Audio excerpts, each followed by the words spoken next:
Hey guys, tonight we become something different. Not just wanderers, not merchants or monks, but hunters.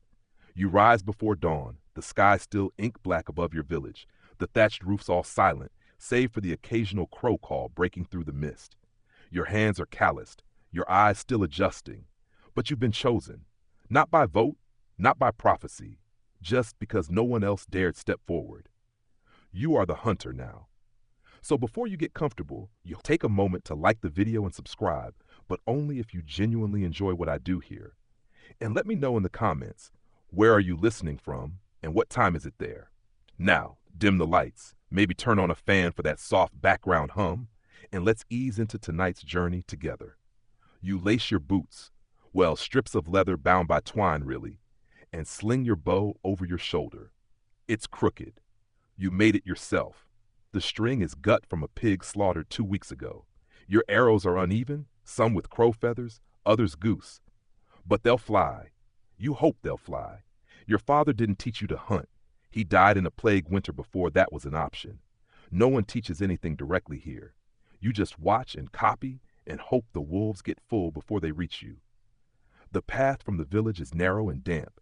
Foliage hugs it like a secret, brushing your arms, your legs. Behind you, the houses are disappearing into the fog. Ahead, the forest. Not a fairy tale forest, not some warm green sun-dappled stroll. No, this one is wet, hungry, tall, old. It has names, too many actually. The villagers call it the groaning copse. The old priest says it's part of the devil's spine. Children whisper of the hollow baugh, and some just refuse to call it anything at all, like naming it gives it permission to notice you. You step between the first two trees. The forest breathes. So do you. There are rules you remember, unspoken but ingrained. Don't whistle. Don't cut a tree with red moss. Don't speak your own name aloud. And never, ever follow the scent of honey. You walk quietly, ears straining for movement. There are no birds. That's the first sign something is off. No chirps, no flutters. Only your footfalls and the occasional drip of condensation falling from the canopy. You're hunting deer today. Maybe boar. Real animals. Ordinary things, but stories keep clinging to the corners of your mind. You remember the boy who went hunting and came back mute, his mouth packed with ash. You remember your cousin swearing he saw a tree blink at him once. You remember the tracks last winter, massive, six-toed prints in the snow, too far apart for anything natural. They led into the forest. They didn't lead back out. Still, hunger makes brave men out of fools, and you're starting to feel your ribs again. You step over a low log, your boots slick with moss. There's a rustle, not from the underbrush, but above. You freeze, look up, nothing. The canopy is thick, but there, yes, movement. Something large shifting in the limbs, impossibly silent. Then it's gone. Probably a bird, a very large bird. You walk faster. By midday, your stomach is making more noise than the woods. You break a piece of dry rye bread and chew, wishing for stew, for salted meat, for anything warm. But this is your life now. You're the one who's supposed to bring it back. That's when you see it. Tracks, not deep ones, light, almost delicate. Hooves, maybe deer, maybe goat, maybe something else. They shimmer slightly when the sun hits them. That shouldn't happen, but you follow them anyway. They lead you to a clearing. The grass is uncut, yellow at the tips, pressed down in the center like something large rested here recently. You crouch, brush your fingers through the grass. It's still warm. You hear breathing. Not yours. You turn slowly. There at the tree line is a figure. It stands on 2 legs but leans forward like a beast, covered in fur, maybe. Antlers curl from its skull, not brown like wood, but white, bone white and gleaming. Its eyes are, wait, no. It doesn't have eyes. Just hollow sockets, wide and deep and dark enough to feel like falling. It doesn't move. You don't move.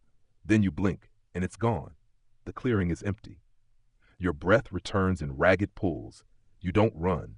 Not yet. Because something inside you says this is part of the job now. A true hunter doesn't just kill animals. A true hunter protects the village from what the village won't name.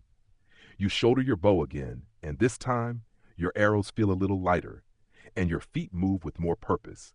Because whether you like it or not, the hunt is on, and something, whatever it is, just noticed you. Section 2. The deeper you walk into the forest, the more it feels like something's pressing against your skin. Not wind, not cold, but presence. Like the woods aren't a place anymore, but a being. And it's watching you, not with eyes, but with trees, with roots, with breath that doesn't make a sound. Your hand tightens around the bow. Behind you, the world of tilled soil, church bells, and market bread has vanished completely. There's no path, no moss-streaked tree to mark the way back. You didn't notice when you crossed that line, but you know you did. Because now the air smells different. Sweet, like honey. You freeze. That's the first rule. Never follow the scent of honey. But you didn't follow it, did you? It found you. The smell drifts past again, sharp and golden and wrong, like something imitating sweetness but not understanding it. You turn in slow circles, watching the trees, listening. Nothing, not even birds.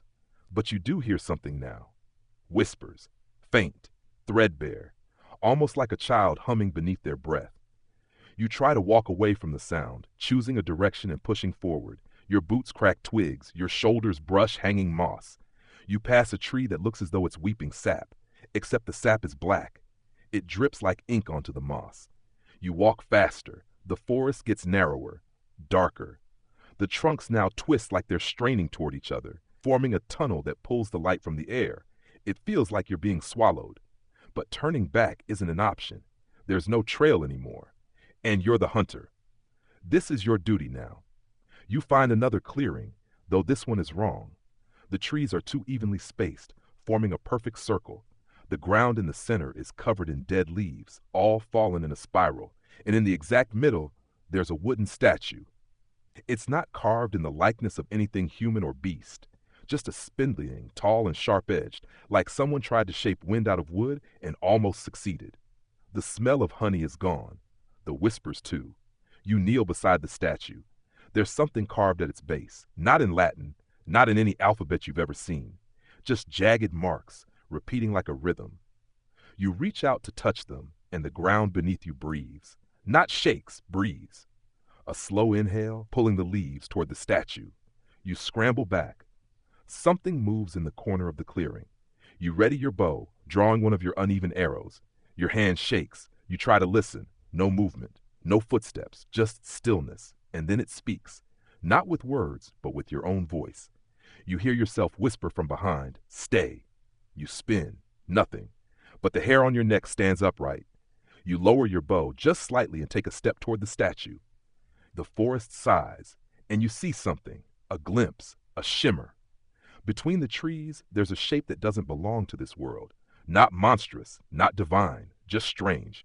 Long legs that bend the wrong way, a face that looks like it's been blurred, eyes that change color faster than your brain can register, and in its hand, a coin, a single silver coin with a hole through the middle.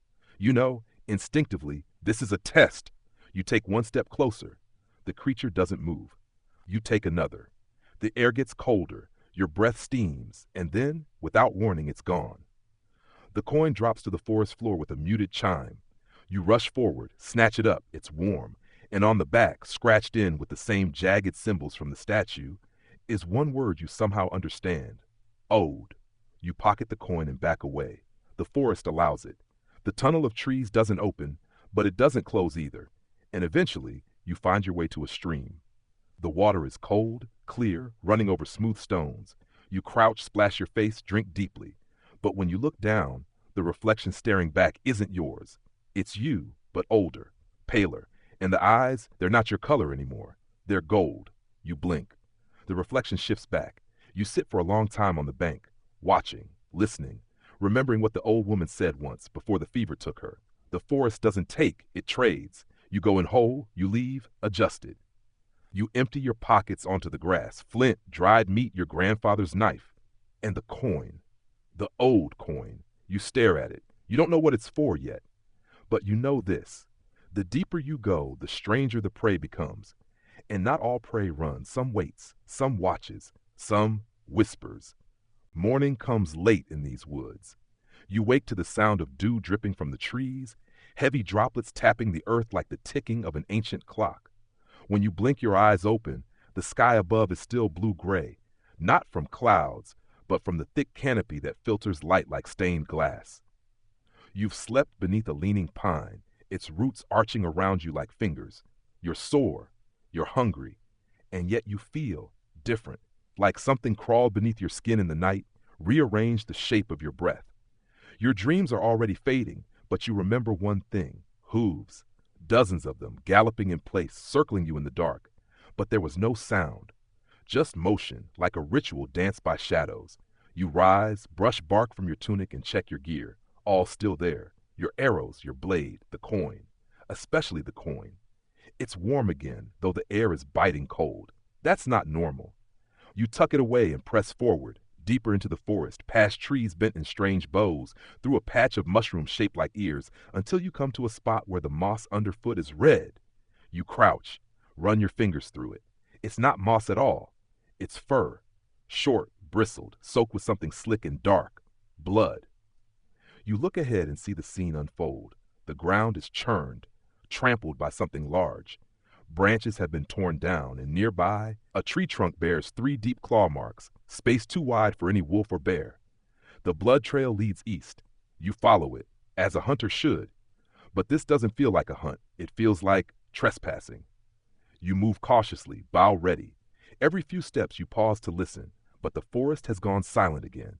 Not the comfortable silence of early morning, the heavy, watching silence. And soon you see it. Not the creature, but the remnants. A pile of bones, stripped clean, stacked carefully in a ring. Not scattered, not left to rot, arranged. In the center of the ring is a stone, and on it a skull, not an animal's, human. You don't run. You should, but you kneel instead. There's something etched into the stone beneath the skull, faint scratches older than moss. They form a pattern you remember from childhood, the hunter's spiral, a symbol your grandmother once carved into your toy bow. It tells the woods you belong, she said, but now it's been defaced. A second mark carves through it, one that looks like a jagged mouth. And beside the stone, pressed into the dirt, is a hoof print, single, massive, not cloven. Just one wide, flat dent, like something between horse and man. You exhale slowly. You're not alone out here, and you're not the first. Someone else hunted before you, and whatever they were chasing got them first. You rise, bow in hand, and follow the trail again. It leads through thorn-brushed hills and gnarled roots to a patch of open space where the trees have backed away like they're afraid. In the center is a shape curled into itself, heaving. At first, you think it's a bear, but it's too thin, too long. Then it lifts its head, and you see the face, a deer's but stretched, eyes too large, too wet. Antlers that bend inward toward its chest like claws. Its mouth is full of feathers. You freeze. It sees you, doesn't move, doesn't blink. Then, slowly, it stands on 2 legs. Still deer shape, but now towering, and it speaks, not with its mouth, but inside your mind, a voice like cracked bone. You owe. Your breath catches. You feel the coin grow hot in your pocket. The creature takes one step, then another, but doesn't approach you. Instead, it kneels, places a clawed hand on the ground, and begins to draw. With its finger, it carves a symbol into the soil. One you've seen before, burned into the underside of your family's hearthstone. The sign of the bargain. The voice returns. A trade, a name, a silence. You don't speak. You can't. Instead, your hand drifts to your satchel, pulls free the coin, and tosses it to the dirt. The creature stares at it, then vanishes. Gone. No sound. No wind. Just absence. You're left with the mark in the ground, and the lingering smell of blood and feathers. Whatever deal you've made, it isn't over. You sit for a while, trying to remember your name, just in case you need to trade it later. Section 4. You move through the trees like smoke now, quieter than even the fog curling around your boots. Something in you has changed, and you feel it with every step. The woods no longer feel foreign, they feel familiar. Not safe, no, but known, like a memory you're beginning to relive. You're becoming something more than a man with a bow. You're becoming a hunter in the way the old stories meant it. And that means you're not just chasing things anymore. Things are watching you too. You follow no trail now. Your feet find the path on instinct alone. Every time the forest seems to close in, it parts again. You cross a stream that runs red, not with blood, but with iron-rich mud. You pass a tree filled with bones, dangling like wind chimes. And still, you do not stop. Because the dream from last night still clings to you. The hooves, the ring of creatures, the way they circled and circled, and the face at the center. A face with no eyes, a face like the antlered thing. You've never seen it. Not truly, but you've heard about it since you were a child. Not from books, not from priests, from whispers. from people who wake screaming and don't explain why. They say it waits in the deepest part of the woods, that it never eats, never sleeps, and never forgets a face. They say it marks you, and once you're marked, your dreams are no longer yours. You stop at a glade ringed with white stones, each one carved with an ancient hunter's symbol. This is a place of rest. You know it somehow. A waypost used by those who walked this path before.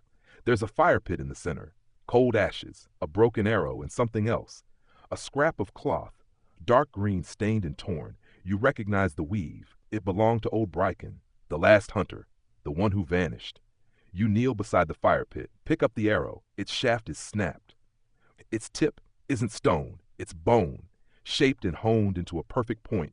You run your finger over it. It's smooth and cold. Whoever made it wasn't just trying to kill animals, they were preparing for something stranger. You pocket the tip and rise. Your breath clouds the air. The temperature has dropped suddenly, unnaturally. There's no wind, but the trees shiver. A sound breaks the stillness. A bleat. A goat? No. Too long, too low, like a goat imitating a man imitating a goat.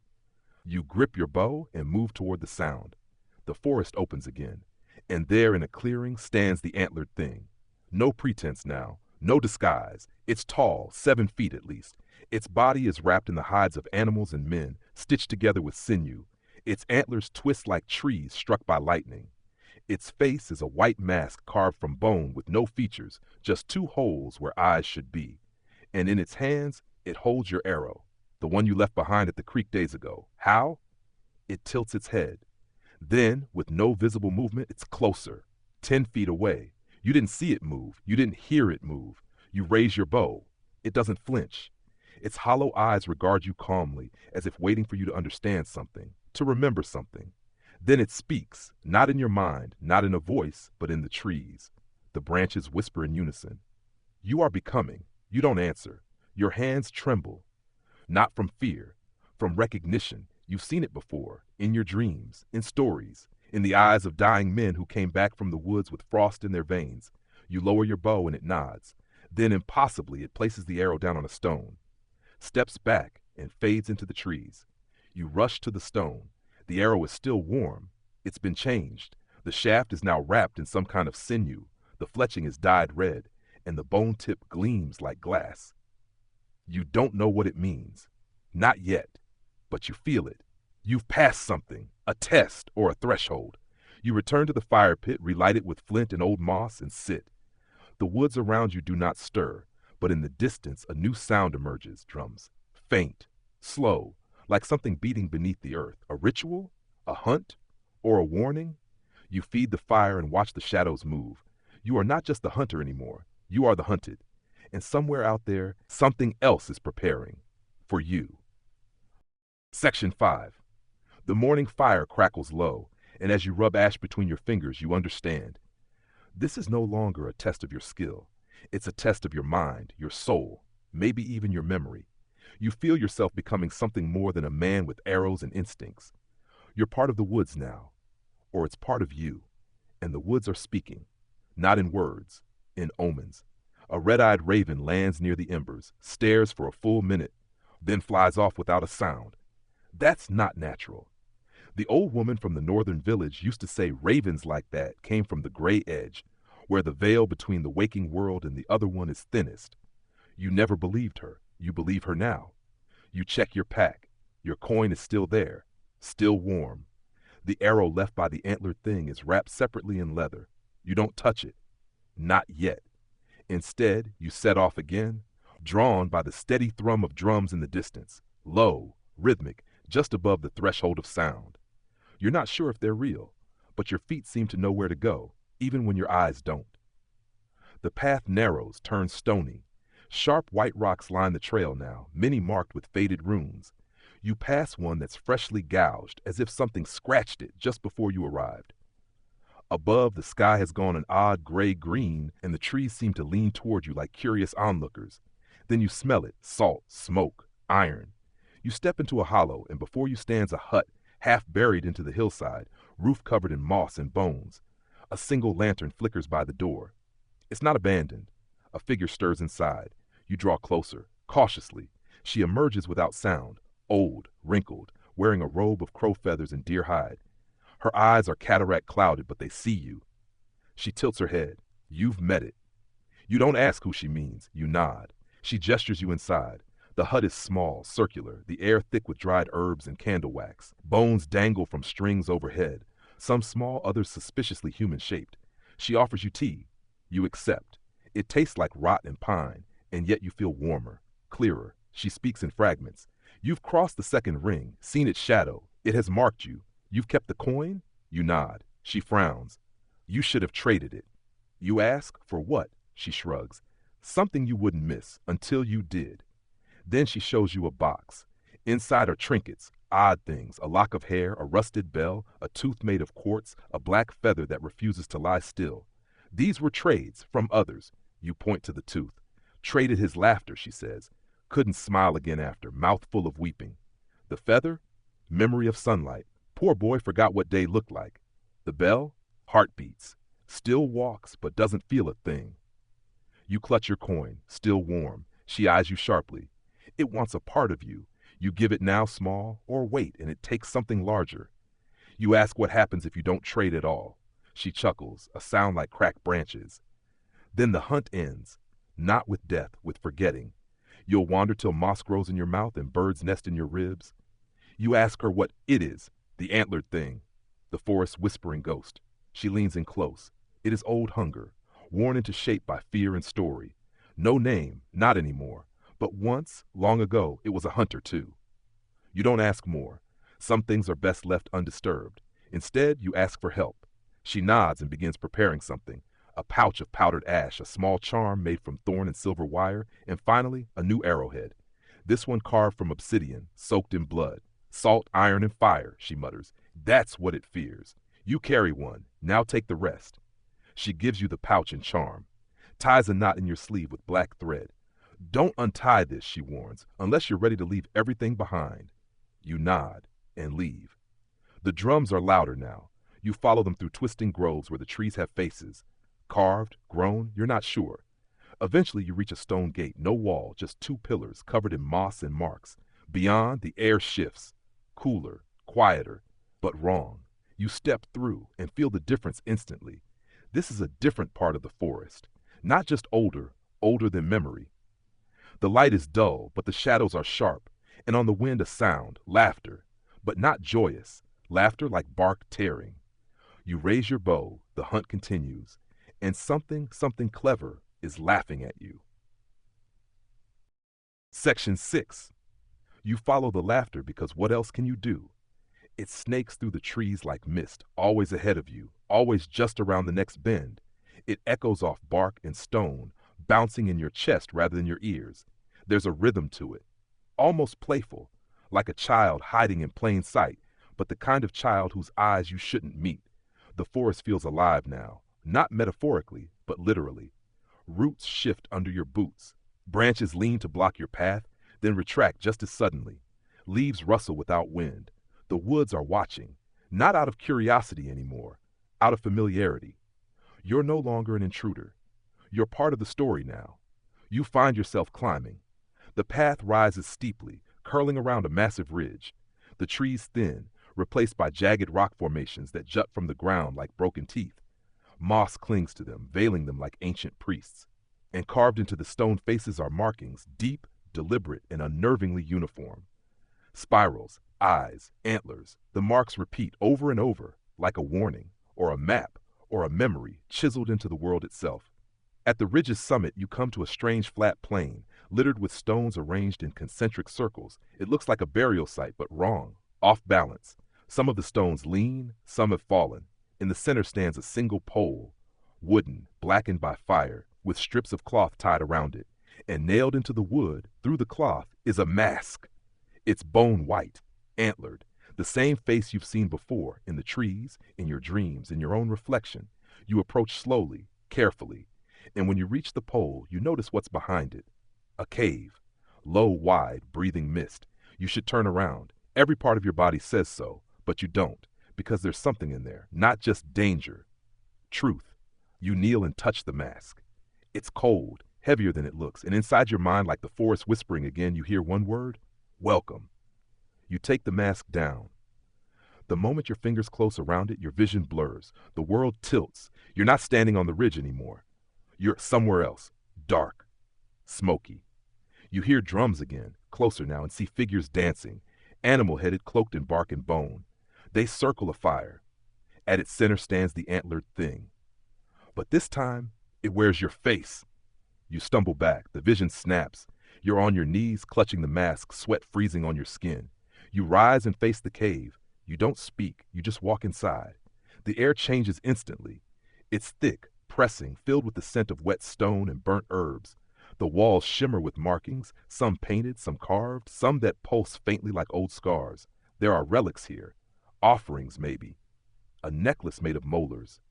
A carved wooden doll with no face. A piece of cloth soaked in something rust red. And farther in at the deepest part of the cave is a pool, still, silent, black. You step to the edge, peer in, and see yourself. But not quite. This version of you is older, harder, wearing the mask, holding the bow made of antler and sinew. And behind your reflection in the water's depths, something stirs. A shape too long, too thin, with limbs that don't match. And antlers that stretch and stretch and stretch. You reel back. The mask in your hand pulses once. And in your mind, a memory surfaces. It's not yours. It's the memory of a man running through this same forest, bleeding, breathing hard, whispering prayers in a forgotten language. He's being chased, and he's carrying something. A baby? No, a bone, a relic. The vision ends abruptly, and you realize something. This place isn't just a shrine, it's a wound. A scar where something broke through, long ago. Something that's still leaking into the world. You drop the mask. It clatters once against the stone, then rolls into the pool. Gone. You leave the cave without looking back. Outside, the air is thicker, the light dimmer. The forest has changed again. There's snow now. Only a little. But enough. The seasons are out of order. Something's wrong. You walk until night falls, and when you stop, it's in a clearing surrounded by standing stones. They glow faintly, like moonlight trapped in rock. You make camp there, not because it's safe, because it's less dangerous than what's waiting beyond. As you drift into uneasy sleep, you remember what the old woman said. Give it something small now, or it will take something large. You gave it nothing. You wonder what it plans to take. Sleep doesn't come easy. Not out here, not now. You drift between dreams and waking like a ship on a black sea. And each time you surface, there's something new waiting in the dark.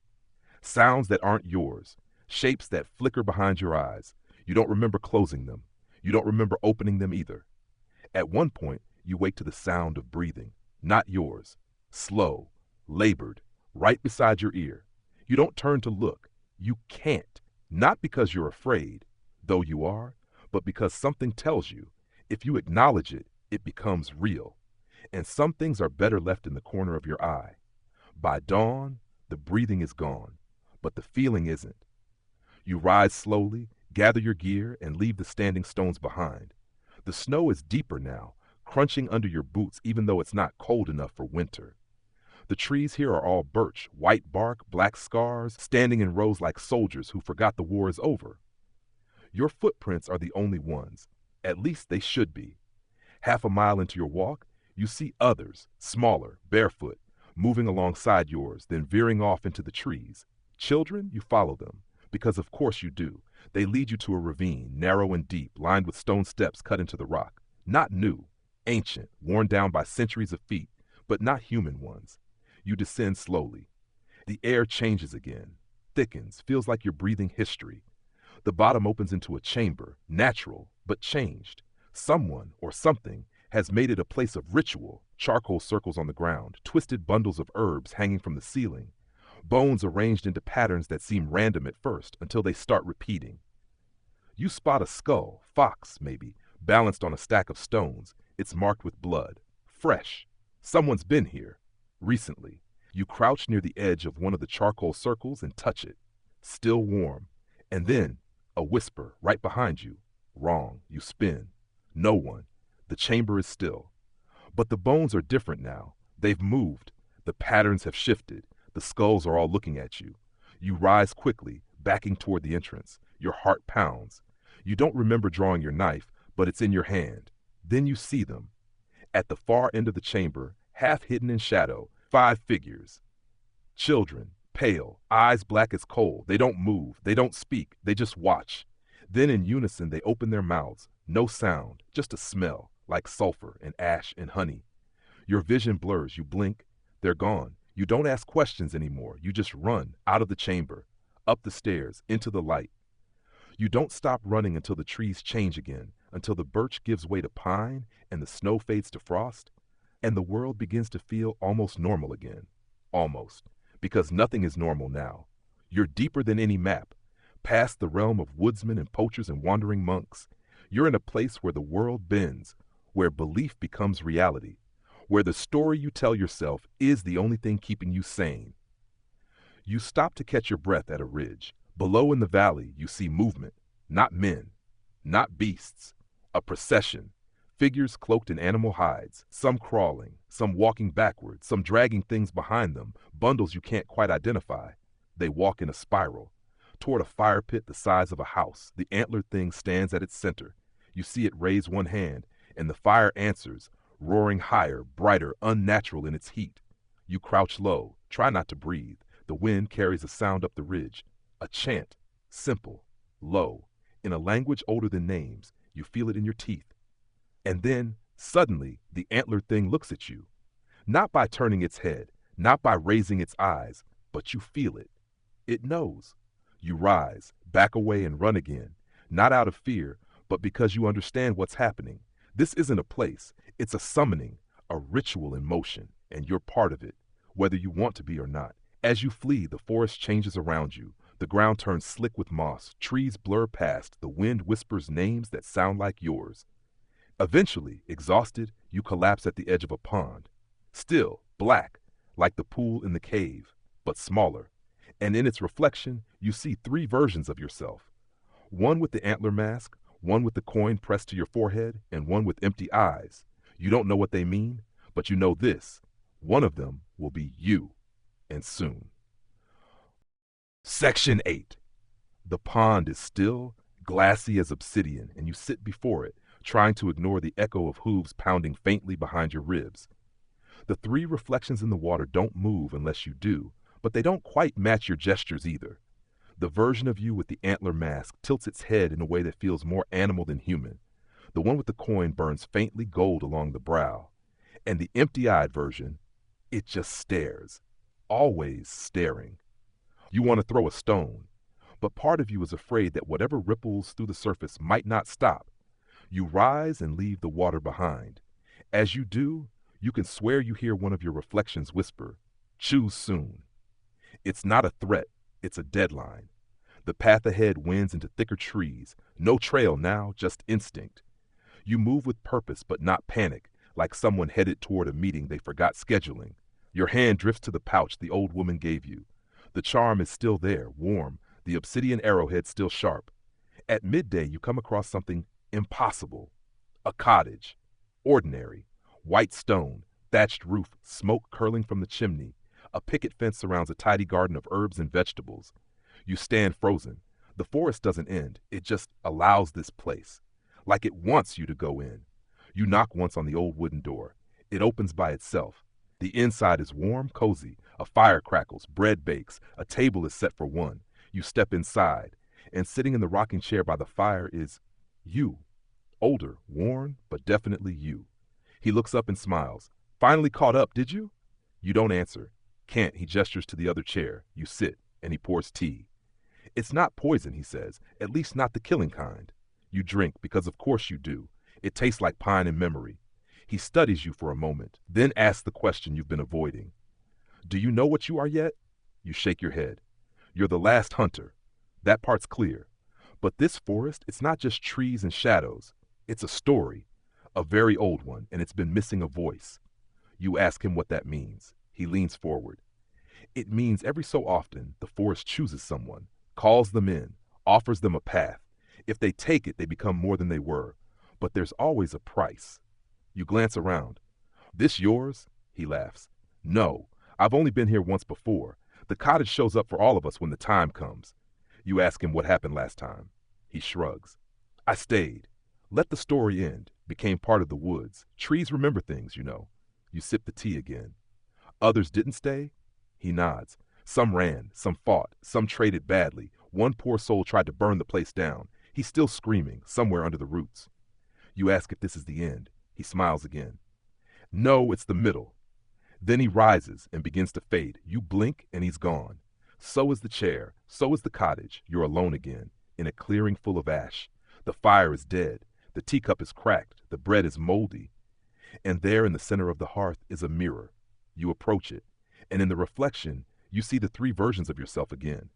But now they move with you, together, unified, the antlers, the coin, the hollow eyes. You touch the glass, and it shatters. You wake in darkness, back in the woods, no fire, no cottage, but something in your hand, the coin, only now it's cracked and cold. You rise, unsure if hours or days have passed, but you're not tired, you're sharp. Ahead, the forest narrows again, and beyond it you see light, not sunlight, torchlight, dozens of them. A gathering, you move toward it, careful, silent, and soon you see them, a ring of people, dozens, maybe hundreds, all in cloaks and masks, animal faces, twisted horns, crow feathers, and in the center, the antlered thing. It raises its arms. The crowd falls silent, and then it looks directly at you. You step forward, and the ring parts. They make room. You're no longer the outsider. You're the honored guest. And at the antlered thing's feet is something that shouldn't be there. Your own body, still, breathing, but asleep, dreaming. And the antlered thing extends a hand, offering you the mask. Your mask. You hesitate, but only for a moment. Then you take it, and the world stops. Section 9. The moment your fingers close around the mask, the firelight freezes mid-flicker. The chanting crowd falls utterly still, yet not in silence. The sound now is deeper, beneath hearing, like the forest itself is humming in your bones. You lift the mask slowly, its surface bone cold, its antlers impossibly light. You expect a rush of fear, a surge of doubt. But what you feel is clarity, as if every branch, every whisper, every impossible vision has led you here. You glance down at your sleeping body, chest rising, brow twitching with dreams. You should feel unsettled. Instead, you feel unburdened. The antlered thing, still faceless behind its mask, still unmoving, takes a step back, giving you space. No pressure, no command. This choice is yours. You place the mask over your face. The world doesn't explode. It whispers, not in words, but in understanding. You see the forest in ways you never did before. You don't see leaves. You feel breath. The earth doesn't smell like soil. It remembers storms, deaths, births, footsteps of beasts long gone. The people in the circle bow their heads. They recognize you, because now you are one of them. No, not quite. You are something new. The antlered thing bows as well, and then it dissolves into mist, into wind, into memory, not dying, passing on, like a torch handed to you in ritual. You look again at your sleeping body, still there in the dirt, face turned peacefully to one side. You know, somehow it will wake, changed, empty of the hunt, ready to return to the world. You are not going with it, not anymore. The crowd disperses silently, vanishing between trees and stone like smoke.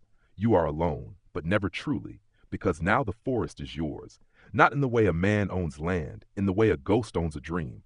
You walk for hours or minutes or centuries. Time has stopped measuring itself. You pass places you recognize, only now they are clear. The altar of bones is a shock compass. The pond is a mirror. The spiral circle of torches is not a cult. It's a welcoming. You reach the cave again. The fire is lit now, and you see the boy, not a child, a young man, fresh-eyed, carrying a coin. You watch him as he pauses before the cave, as he hesitates. You see it all, the same fear, the same wonder. He is where you once stood, and suddenly, you are the one fading, becoming something more than body, more than name. The forest welcomes you, and in your place the next begins. But wait, this isn't the end, because just as you begin to dissolve, something pulls. A sound, a whisper not from the forest but within you. It's your name, said from a voice you've never heard before. You look around, but there's no one, only trees, mist, memory. Then you realize it's your sleeping body, waking, calling you back. You stand at a crossroads now. Stay, or return. You reach into your cloak. When did you get a cloak? And pull out the cracked coin, still cold, still waiting. And now it glows faintly. It's an offer, a trade, one last one. You can give the forest everything, or keep a part of yourself and wake up. You stare at it and choose. You let the coin fall, and it lands silently in the earth. The mist swirls, the antlers burn with fading light, and the mask you wear vanishes like breath in winter. You wake up gasping, face in the dirt, the fire's out, the people are gone, the antlered thing is gone. But in your hand is the arrowhead, the one carved from obsidian, and around your wrist, tied tightly is a black thread, the one you were told never to untie. You are back, you are alive, but nothing is the same. You rise and walk from the clearing. The path behind you closes with every step. Not in fear, in finality. The forest is quiet now, still, but you feel it in the soles of your feet. It's watching, and if ever you forget what you saw here, it will remind you. One whisper at a time. Section 10. The sky above has returned to its silvery twilight, the way you half remember it before everything twisted sideways. You walk now not as a hunter, not as prey, not even as a man simply lost in the woods. You walk like someone returned from the underworld with soil still on your skin, and the forest seems to recognize that. It doesn't test you now. It steps aside, opens gently, path by path. Still, you can't shake the feeling that something is following you. Not close enough to see, not loud enough to hear, but just present enough that every now and then you turn, certain you'll catch a flicker of antlers disappearing between the trees. You don't, but the silence feels like a smile. You descend through a ravine where the air is cooler and the moss glows faintly underfoot. This is where stories come to settle, where memory thickens. Your footsteps echo here like they're inside someone else's dream. Then you see them, scattered stones carved with runes. This isn't just a place, it's a graveyard, but not of people. These are graves of names. You realize each stone holds a word, a title, a role, not Thomas or Isabel. Instead, the listener, the bleeding one, she who sang too loud. You don't touch them. Somehow you know the cost would be steep. Further in, you spot a clearing, wide, ringed by oak trees, and in the middle stands a scarecrow, old, weather-worn, its frame made of bones instead of wood, its arms stretched wide, its head a burlap sack with no face. You approach slowly. It's holding something, a bow, your bow, the one you thought you'd lost days ago, the one snapped in two during the first chase. But here it is, whole, tied to the scarecrow with black thread. The same thread wrapped around your wrist. Coincidence? Never again. You cut the thread gently, take the bow, and step back. The scarecrow leans forward, not much, just enough. Its head tilts as if listening to something only it can hear. Then it whispers, almost done. You don't ask who speaks, or whether it's talking about the hunt, or about you. You move on, careful now. Every step is measured, deliberate. You pass a tree with 7 hands nailed to it, some small, some impossibly large. You pass a pond where fish swim backward and the moon appears twice. You pass a shrine of stacked teeth. No explanation, just presence. And then the sky goes dark, so suddenly you stumble. It isn't night, it's something worse. A solar hush, like the forest held its breath. You hear hooves again, closer, rhythmic, measured. You ready your bow, but this time you don't raise it to shoot. You raise it to acknowledge, because the antlered thing is near again, and it's not angry, it's curious. It steps from the tree line like a memory taking shape. Taller than you remember, limbs longer, face more masked than face.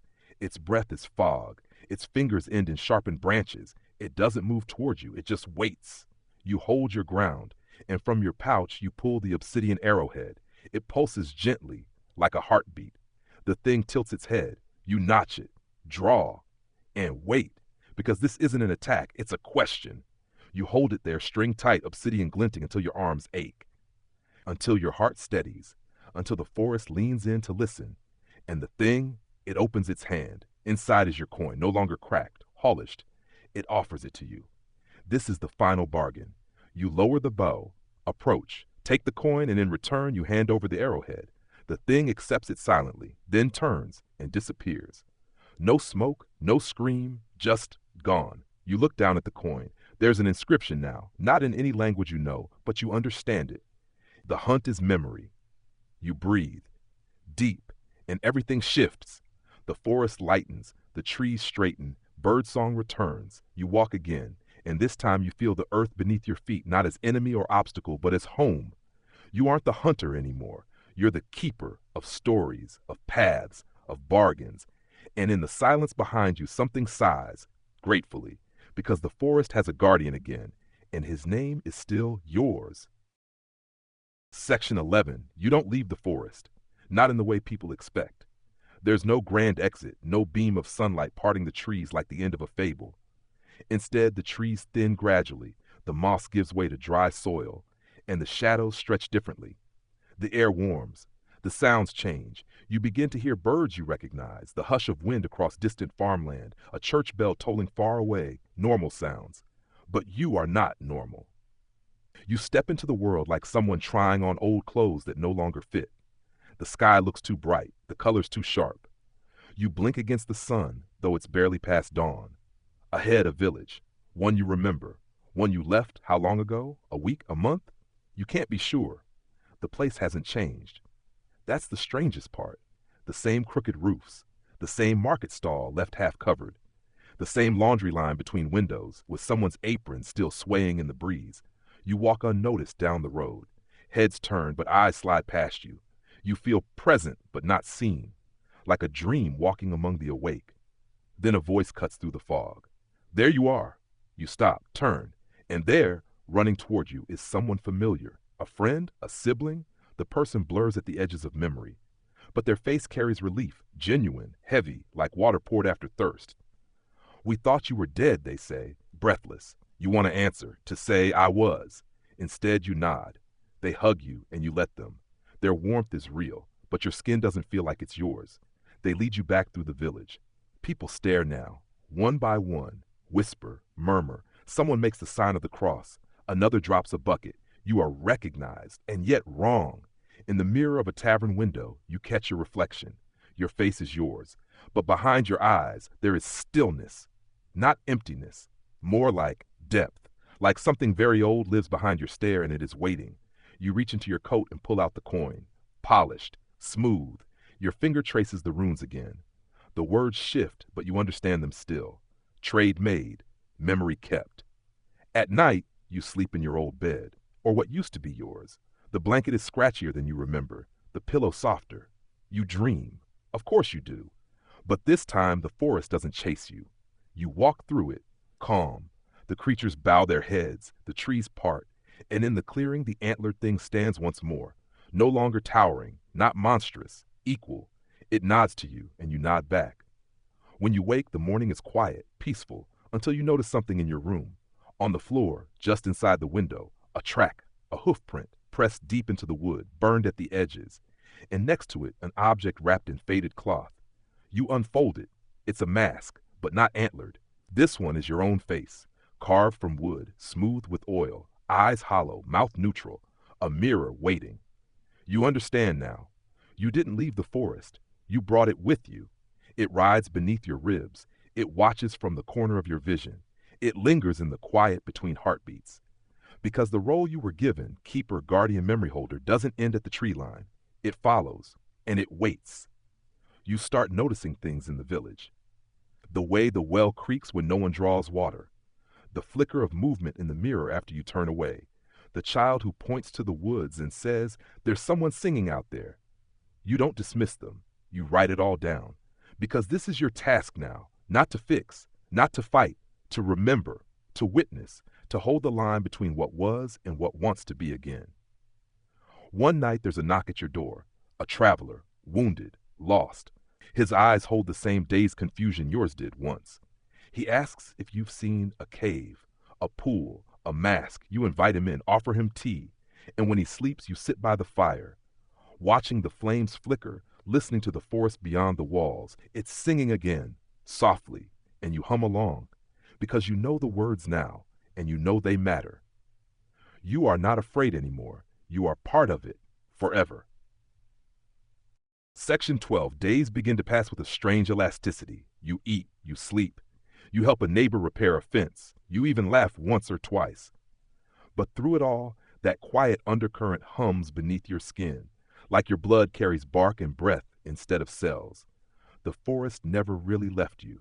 It waits like a story half finished, hovering just past the edge of sight.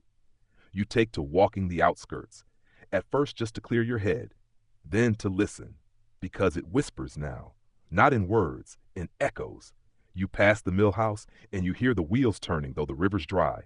You pass the chapel and the bell tolls faintly even though no one pulls the rope. The village pretends not to notice, but you do. And late one night under a moon swollen like a bruise, you hear it again. Hooves. Not many, just one set, moving slowly, deliberately. You step outside, barefoot. The night is cool, the earth soft, and across the village square you see him. Not the antlered thing, not quite. Something smaller, a boy. But his eyes are black, and his hands are empty. He stares at you and waits. You don't ask questions anymore. You follow him. He leads you beyond the village, into the trees, past places you once knew, now unfamiliar again. You walk for hours or maybe minutes until you reach a grove you don't remember. Or maybe you do. It feels important, like a beginning happened here. The boy turns to you and points to a tree, an old one, knotted, twisted, carved deeply with symbols that burn faintly in the dark. You approach it and see what's waiting. Not a creature, not a trap, a door, just carved into the bark, not open, not closed, waiting. The boy gestures again. You understand, not all gates swing one way. Some are roots, some are returns. You place your palm on the door. The tree sighs and opens. You step through, and suddenly you are elsewhere. The forest is there, but older. The trees speak a different language. The air tastes of metal and memory. This is not your time, not your world, but it is your place. You walk forward and see others, hunters, keepers, figures like yourself, each different, each shaped by the forest. They nod to you, and one steps forward. She wears a mask of feathers, carries a blade carved from coral. She speaks. We've been waiting. The balance has shifted again. You nod. She hands you something, a shard of mirror. You see your reflection, and in it 3 faces, all yours, all true. Then the mirror dissolves in your hand, and you feel it settle behind your ribs, a compass. You walk with the others now, through this older wood, past creatures that bow, past shrines that glow faintly with memory. Each of you carries a piece of the forest. Each of you speaks its name in a different way. Together, you are more than protectors. You are its storytellers, its breath, its whisper. One day you stop before a great tree, its bark scorched, its roots curled around bones. The others step back. You step forward. Because this one is yours. It recognizes you. You kneel, place your hand against it, and hear the voice again. The one that started this all. Ready? You nod, and the tree opens, not to swallow, to receive. You step into its hollow and sit, still. The bark begins to close around you. Soft, warm, comforting. You are not dying. You are becoming. The forest doesn't end. It recycles. And you, like all who came before, become part of its memory. The villagers will tell stories about the one who vanished again. The woods will grow a little thicker, the wind a little louder, and deep beneath the roots, your breath joins the hum. The next time someone steps into the trees with a coin in their hand and a question in their heart, they'll hear you. In the rustle of leaves, in the crackle of fire, in the silence between steps, telling them you're almost home. Section 13. You have no sense of how long you've slept inside the tree. Time doesn't pass here. It accumulates. It pools in the roots and seeps upward into your veins. When your eyes finally open again, you aren't sure if they're yours or the forest's. You see things differently now, not in color and shadow, but in intention. A branch isn't just wood. It's memory stretched toward the sun. A breeze isn't just air. It's the whisper of some long-dead breath stirring leaves into song. You stand, slowly, your bones humming with stories you didn't live, but somehow, no. You step out of the tree and into a world that's both new and very old. The sky here is a constant twilight, not quite day, not quite night. It glows with the faint shimmer of stars just beginning to wake.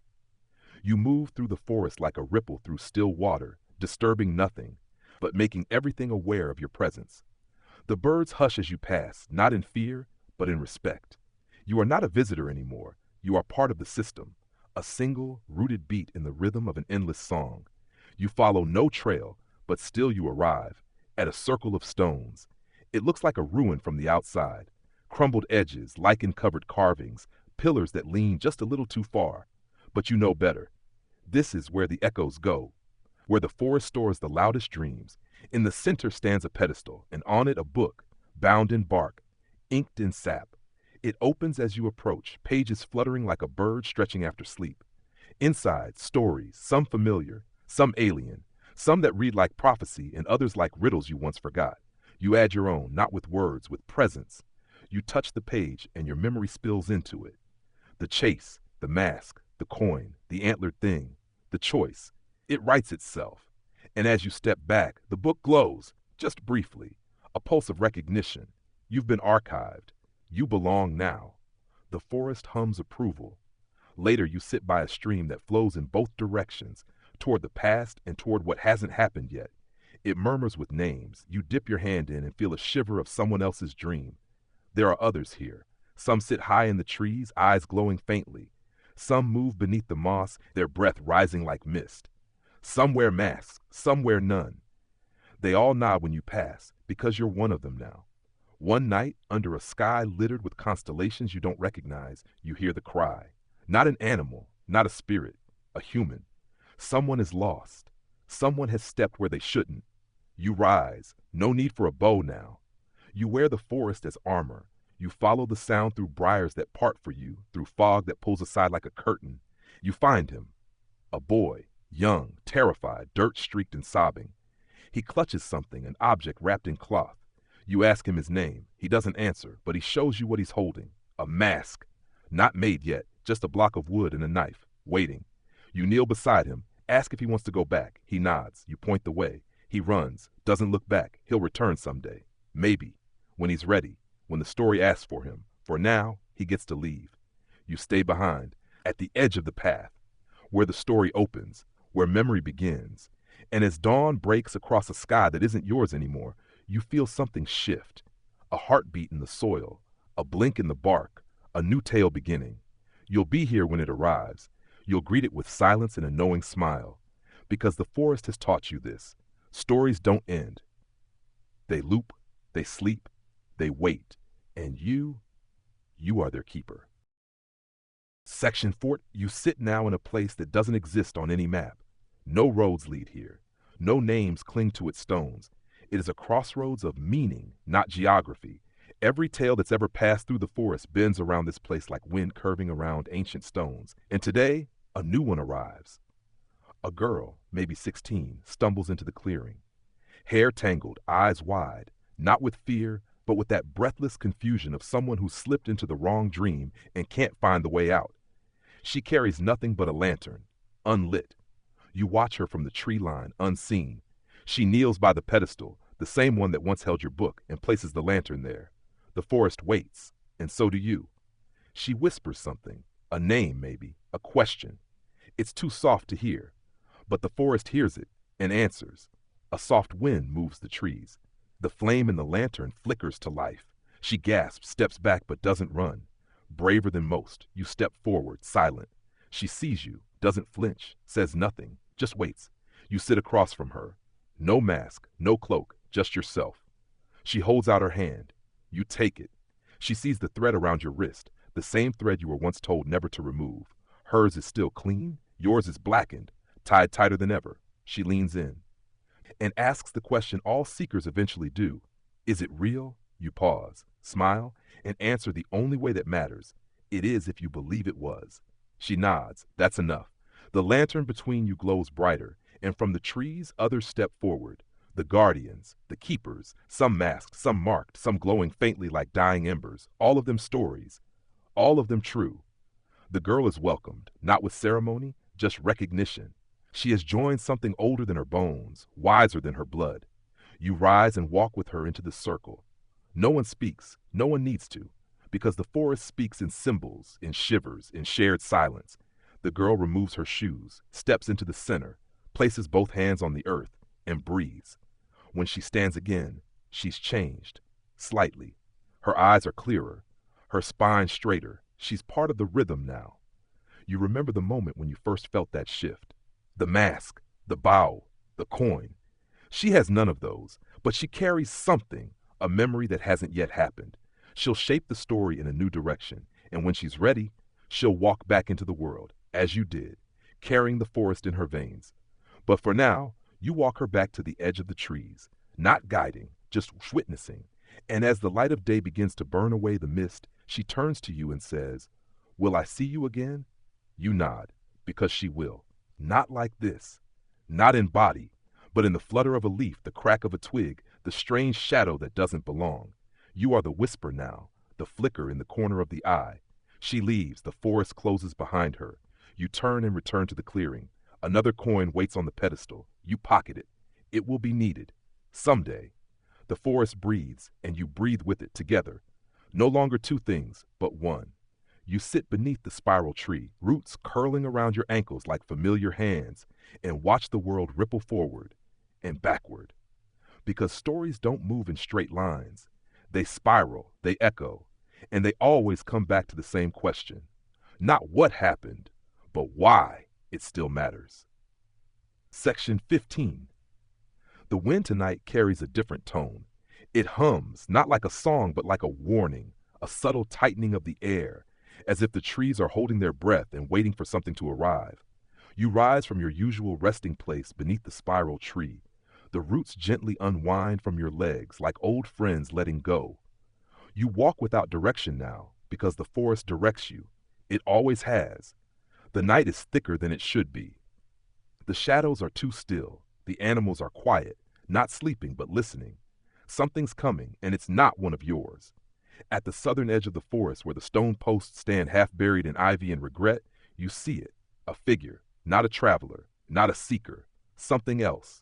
It's tall, wrong, dressed in robes that shift like smoke. No face, just emptiness. Not a mask, not a hood. An actual absence, like someone took the idea of a person and forgot to finish it. You feel your breath catch, not in fear, but in recognition. This is the unwritten. The story that was never supposed to be told. The tale that slipped through the cracks in the world and took root where it shouldn't have. It steps over the threshold, and the trees shudder. It carries a staff. On the end, a lantern. But the flame inside is black. You move to intercept. Not alone. Others appear beside you. Guardians, memory holders, figures drawn from the bark and breath of the forest itself. You don't speak. You never needed to. Together, you block the path. The figure doesn't stop, but it hesitates. That's enough. You step forward. Pull the coin from your pocket, the final one. Its surface pulses. Not with light, but sound, a low, vibrating thrum that echoes every step you've taken, every memory the forest holds. You offer it. The figure tilts slightly, takes it, and vanishes. No burst of wind, no scream. Just gone. And suddenly, the night exhales. The silence breaks. Birdsong returns. A squirrel chatters from a branch. You fall to your knees, not in exhaustion, in relief, because the balance held. You stayed true to the rhythm. You did what every memory keeper has done since the forest first woke up and told itself a name. You remembered and protected the story from what doesn't belong. Later, you walk alone through the oldest part of the forest. The ground is thick with moss, soft as breath. You pass altars, bones, masks hanging in trees like fruit left to ripen. You pass a pool where your reflection looks older, wiser, and somehow sadder. At the center of the grove, you find a stone slab. Your name is etched there.